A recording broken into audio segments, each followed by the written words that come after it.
സംസ്ഥാന നിയമസഭാ തെരഞ്ഞെടുപ്പിന് ശേഷമുള്ള അതിൻ്റെ ഫലമറിയാൻ നാട് കാത്തിരിക്കുന്ന ഒരു ഇടവേളയുടെ ഘട്ടമാണ്. കേരളത്തിലെ നിയമസഭാ തെരഞ്ഞെടുപ്പിൻ്റെ ഫലം എന്താവും എന്ന് ഉത്കണ്ഠയോടുകൂടി കാത്തിരിക്കുന്നവരിൽ ചിലരെങ്കിലും കഴിഞ്ഞ ദിവസങ്ങളിൽ ഒട്ടൊക്കെ ആകുലതയോടെ അതിൽ ചിലരെന്നെ വിളിച്ച് ഒരു സൗഹൃദ സംഭാഷണത്തിൽ ചോദിക്കുകയുണ്ടായി, എന്തുകൊണ്ടാണ്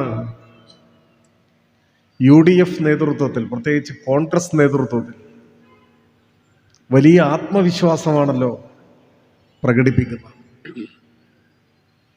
കഴിഞ്ഞ 10 വർഷത്തെ LDF ഗവൺമെൻറ്റിൻ്റെ ഭരണത്തെ ഓർമ്മിച്ചാൽ അങ്ങനെ ഒരു ആത്മവിശ്വാസത്തിന് ഒരു സാഹചര്യവും കാണുന്നില്ല.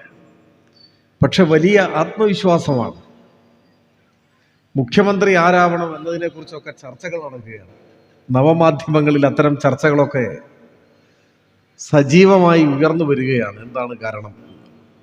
ഞാനവരോട് പറഞ്ഞത്, ഇപ്പോൾ ചെറിയ കാലയളവ് കൊണ്ട് തന്നെ കാര്യങ്ങളൊക്കെ മറന്നു പോകുമാണ്.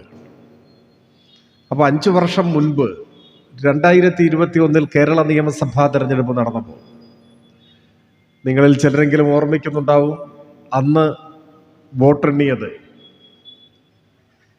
മെയ് മാസം 2-ാം തീയതിയായി, 2021 മെയ് 2. ഇത്തവണ വോട്ടെണ്ണുന്നത് മെയ് മാസം 4-ാം തീയതിയാണ്. 2 ദിവസത്തെ വ്യത്യാസവും. 2021 മെയ് 2 വോട്ടെണ്ണാൻ പോകുന്നതിന് തൊട്ട് മുൻപ് മെയ് മാസം 1-ാം തീയതി കേരളത്തിലെ ഒന്നിലധികം പ്രമുഖ മാധ്യമങ്ങളുടെ ഓൺലൈൻ എഡിഷനിൽ പ്രത്യക്ഷപ്പെട്ട ഒരു വാർത്ത സമാനമായ സ്വഭാവമുള്ള വാർത്തയായി. അതിൽ ചിലതിൻ്റെ തലക്കെട്ട് ഏതാണ്ട് ഇങ്ങനെയായിരുന്നു: മുഖ്യമന്ത്രി സ്ഥാനത്തെ ചൊല്ലിയുള്ള തർക്കം പരിഹരിച്ചു. ഇതായിരുന്നു തലക്കെട്ട്. അപ്പോൾ തലക്കെട്ടിൻ്റെ കൗതുകം കൊണ്ട് സ്വാഭാവികമായി വാർത്തയിലേക്ക് കടന്നു. അപ്പോൾ വാർത്തയിൽ ഇങ്ങനെ വിശദീകരിച്ചു: മുഖ്യമന്ത്രി സ്ഥാനത്തെ ചൊല്ലിയുള്ള തർക്കം കോൺഗ്രസിൽ പരിഹരിച്ചു. ആദ്യത്തെ 2.5 വർഷം ഉമ്മൻചാണ്ടിയും തുടർന്നുള്ള 2.5 വർഷം രമേശ് ചെന്നിത്തലയും മുഖ്യമന്ത്രിമാരാവാൻ ധാരണയായി. ഇതായിരുന്നു വാർത്ത. വോട്ട് 2-ാം തീയതി എണ്ണാൻ പോകുന്നേ ഉള്ളൂ. 1-ാം തീയതി മാധ്യമങ്ങൾ റിപ്പോർട്ട് ചെയ്ത വാർത്ത, കോൺഗ്രസിൻ്റെ ദേശീയ നേതൃത്വത്തിൻ്റെ സഹായത്തോടെ നീണ്ട ചർച്ചകൾക്കൊടുവിൽ 2.5 കൊല്ലം ഉമ്മൻചാണ്ടി മുഖ്യമന്ത്രിയാവാനും തുടർന്നുള്ള 2.5 കൊല്ലം രമേശ് ചെന്നിത്തല മുഖ്യമന്ത്രിയാകാനും ധാരണയായി, വെടിനിർത്തി എന്നാണ്. ഇപ്പോൾ ഊഴം വീതിച്ചിട്ടില്ലല്ലോ, തീരുമാനമായിട്ടില്ലല്ലോ.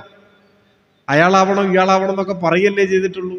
എന്നാൽ ആരാവണമെന്നും എത്ര നാളാവണമെന്നും തീരുമാനിച്ച് സത്യപ്രതിജ്ഞ ചെയ്യാൻ എല്ലാ സന്നാഹങ്ങളും ഒരുക്കിയിരുന്നു 2021.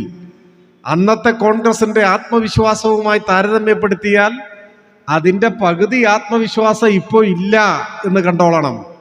ആ ആത്മവിശ്വാസത്തെ തുടർന്ന് നടന്ന വോട്ടെണ്ണലിലാണ് കേരളത്തിൻ്റെ ചരിത്രം തിരുത്തിക്കുറിച്ച എക്കാലത്തെയും ഏറ്റവും ആഹ്ലാദ നിർഭരമായ ആവേശോജ്വലമായ മഹാവിജയം 2021 LDFിനുണ്ടായത്. 91-99 ചരിത്രം ആവർത്തിക്കാനാണ് പോകുന്നത്. ഈ ആത്മവിശ്വാസത്തിൻ്റെ ഗോഗോവിളികൾക്ക് മെയ് മാസം 4-ാം തീയതി രാവിലെ 10 മണി വരെ മാത്രമായിരിക്കും ആയുസ്സുണ്ടാവുക എന്ന കാര്യത്തിൽ ഒരു സംശയവും വേണ്ട.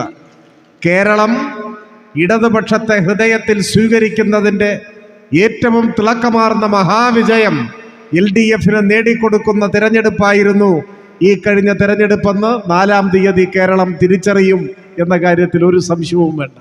ഏത് കാരണം കൊണ്ടാണ് കേരളത്തിലെ ജനങ്ങൾ UDFിന് വോട്ട് ചെയ്യുക? എന്ത് കാരണം കൊണ്ടാണ് വോട്ട് ചെയ്യുക? ഇടതുപക്ഷം ഒന്ന് മാറണം എന്ന് കേരളത്തിലെ ജനങ്ങൾ തീരുമാനമെടുക്കണമെങ്കിൽ അതിനൊരു കാരണം വേണ്ട. നമ്മുടെ നാട്ടിലെല്ലാം പ്രചരിപ്പിക്കാൻ ശ്രമിച്ചത് 10 വർഷം തുടർച്ചയായി LDF ഭരിക്കുകയല്ലേ.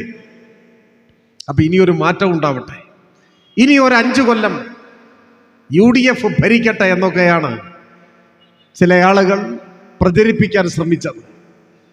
തുടർച്ചയായി 2 ടേം അധികാരത്തിലിരുന്ന LDF ഗവൺമെന്റിന്റെ ഭരണത്തെക്കുറിച്ച് എന്തെങ്കിലും വിമർശനങ്ങളുണ്ടോ, എന്തെങ്കിലും ആക്ഷേപമുണ്ടോ? അതാരും ഒന്നും പറയുന്നില്ല. അങ്ങനെ എന്തെങ്കിലും ഒരു ആക്ഷേപം ഗൗരവമായി ആരെങ്കിലും ഉയർത്തിയതായി കാണുന്നുമില്ല. പെൻഷൻ മുടങ്ങിയില്ല, ശമ്പളം മുടങ്ങിയില്ല, ട്രഷറി പൂട്ടിയില്ല, സ്കൂളുകൾ അടച്ചുപൂട്ടിയില്ല, പാഠപുസ്തക വിതരണം മുടങ്ങിയില്ല, PSC നിയമന നിരോധനം ഉണ്ടായില്ല. 3 ലക്ഷം ചെറുപ്പക്കാർക്കാണ് നിയമനം കിട്ടിയത്. സ്കൂളുകൾ ഹൈടെക്കായി, ക്ലാസ് മുറികൾ സ്മാർട്ടായി, ആശുപത്രികൾ ലോകോത്തര നിലവാരത്തിലെത്തി, റോഡുകളെല്ലാം ഏറ്റവും മനോഹരമായി നിലനിർത്താൻ സാധിച്ചു. വർഗീയ കലാപങ്ങളോ സംഘർഷങ്ങളോ ഇല്ലാതെ ശാശ്വത സമാധാനം യാഥാർത്ഥ്യമായി. പിന്നെന്താണ് തകരാറ്? അപ്പൊ ഭരണത്തെക്കുറിച്ച് എന്തെങ്കിലും ഒരു വിമർശനം ഉന്നയിക്കാനില്ല. പിന്നെയോ 2 ടേമായി ഭരിക്കുകയാണ് എന്നേ പറയാനുള്ളൂ. 2 ടേം നല്ല ഭരണം നടന്നാൽ പിന്നെ 1 ടേം ഒരു ദുർഭരണം വേണം എന്നെവിടെയാണ് എഴുതി വെച്ചിരിക്കുന്നത്? നല്ല ഭരണം തുടരുകയല്ലേ വേണ്ടത്? മാറേണ്ടത് മോശം ഭരണമല്ലേ? ഭരണം നല്ലതാണെങ്കിൽ അത് തുടരുന്നതിൽ എന്താ തകരാറ്? ഒരു നല്ല ഭരണം, അത് കഴിഞ്ഞിട്ടൊരു മോശം ഭരണം, പിന്നെ വീണ്ടും നല്ല ഭരണം, പിന്നെ മോശം ഭരണം, അങ്ങനെ എവിടെയെങ്കിലും എഴുതി വെച്ചിട്ടുണ്ടോ? എന്ത് യുക്തിയാണ് പറയുന്നതിനുള്ളത്?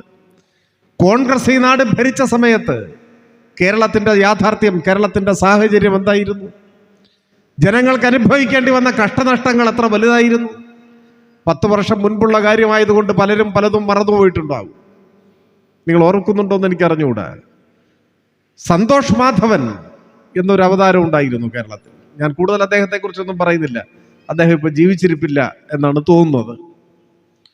ഒരാൾ ദൈവമായിരുന്നു, തട്ടിപ്പിന്റെ പേരിലാണ് അറിയപ്പെട്ടത്, ഒരു കള്ളസ്വാമി എന്ന നിലയിലാണ് അറിയപ്പെട്ടത്. പിന്നീട് ചെയ്ത ചില കുറ്റകൃത്യങ്ങൾ കോടതിയിൽ തെളിയിക്കപ്പെട്ടപ്പോൾ വളരെ കടുത്ത ശിക്ഷയ്ക്ക് കോടതി വിധിച്ചു, ജയിലിലടച്ചു.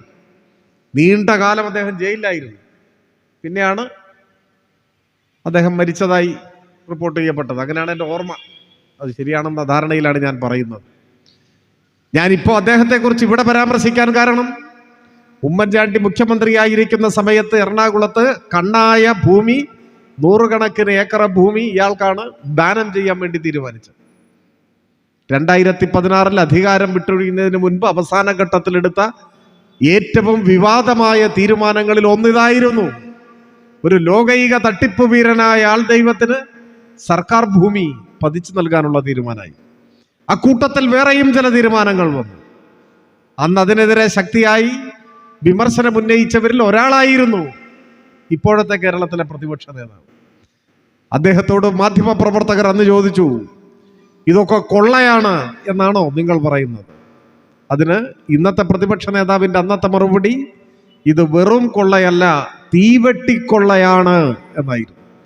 ഉമ്മൻചാണ്ടി എന്ന മുഖ്യമന്ത്രി തൻ്റെ ഗവൺമെന്റിന്റെ അവസാന കാലത്ത് കേരളത്തിൻ്റെ പൊതുസ്വത്ത് ഇഷ്ടക്കാർക്കും സ്വന്തക്കാർക്കും വീതിച്ചു കൊടുക്കുന്ന തീരുമാനങ്ങളിൽ ഒപ്പുവെച്ചപ്പോൾ അത് തീവെട്ടിക്കൊള്ളയാണെന്ന നിലപാട് സ്വീകരിച്ചയാളായിരുന്നു ഇന്നത്തെ പ്രതിപക്ഷ നേതാവ് ശ്രീ VD സതീശൻ. കോൺഗ്രസിൽ ഒരു വിഭാഗം അതിനെ തള്ളിപ്പറഞ്ഞു. എന്ന് വെച്ചാൽ കോൺഗ്രസിന്റെ നേതാക്കൾ തന്നെ തീവെട്ടിക്കൊള്ള എന്ന് അഭിപ്രായപ്പെട്ട ഒരു തസ്കര സംഘത്തിന്റെ കയ്യിലായിരുന്നു കേരളത്തിലെ ഐക്യജനാധിപത്യ മുന്നണിയുടെ ഗവൺമെന്റ് എന്നതാണ് വസ്തുത. കേരളം സമ്പൂർണമായ തകർച്ചയിലേക്ക് ചുവടുവെച്ച ഒരു കാലമായിരുന്നു. 2016 LDF ഗവൺമെന്റ് അധികാരത്തിൽ വന്നില്ലായിരുന്നെങ്കിൽ ഇന്ന് നാം കാണുന്ന കേരളം ഉണ്ടാകുമായിരുന്നില്ല. 2016 കേരളത്തിന്റെ സ്ഥിതി എന്താ? Power cut, load shedding. ആദ്യം അരമണിക്കൂർ പവർ കട്ട്, പിന്നെ 1 മണിക്കൂർ, പിന്നെ കറണ്ട് പോയാൽ എപ്പോ വരുമെന്ന് ആർക്കും അറിയില്ല. അപ്രഖ്യാപിത കട്ട്, മണിക്കൂറുകൾ നീണ്ട പവർ കട്ട് ഈ കേരളത്തിലുണ്ടായിരുന്നു. വ്യവസായങ്ങൾക്ക് 100% പവർ കട്ട്. ഇപ്പൊ ഈ ചെമ്മങ്കടവിലെങ്ങാണം ഒരു ചെറിയ കുടിൽ വ്യവസായം ഉണ്ടെന്ന് കരുതുക, ഒരു കൊച്ചു വ്യവസായ യൂണിറ്റ്. KSEB-യിൽ നിന്നുള്ള വൈദ്യുതി കിട്ടില്ല. വേണമെങ്കിൽ ജനറേറ്റർ വെച്ച് പ്രവർത്തിപ്പിച്ചു കൊള്ളണം. ഇതായിരുന്നു ആ കാലം. സ്കൂളുകൾ അടച്ചുപൂട്ടാൻ 40% സർക്കാർ സ്കൂളുകൾ അടിയന്തരമായി അടച്ചുപൂട്ടണമെന്ന റിപ്പോർട്ടാണ് ഗവൺമെന്റ് പരിഗണിച്ചത്. അതിലേക്ക് കടക്കുന്നതിന് മുൻപ് ഗവൺമെന്റ് മാറി. പാഠപുസ്തകങ്ങൾ പരീക്ഷക്കാലത്ത് പോലും കിട്ടുന്നില്ല. മറന്നുപോയോ കാലം? നമ്മുടെ ജില്ലക്കാരനായ അബ്ദുറബ്ബ ആയിരുന്നില്ല അന്ന് വിദ്യാഭ്യാസ മന്ത്രി. കേരളത്തിന്റെ ചരിത്രത്തിലാദ്യമായി ഓണപരീക്ഷയായിട്ടും പാഠപുസ്തകമില്ല. എന്ത് പഠിക്കണമെന്നറിയില്ല കുട്ടികൾക്ക്, എന്ത് പഠിപ്പിക്കണമെന്നറിയില്ല അധ്യാപകർക്ക്. പുസ്തകമില്ലല്ലോ.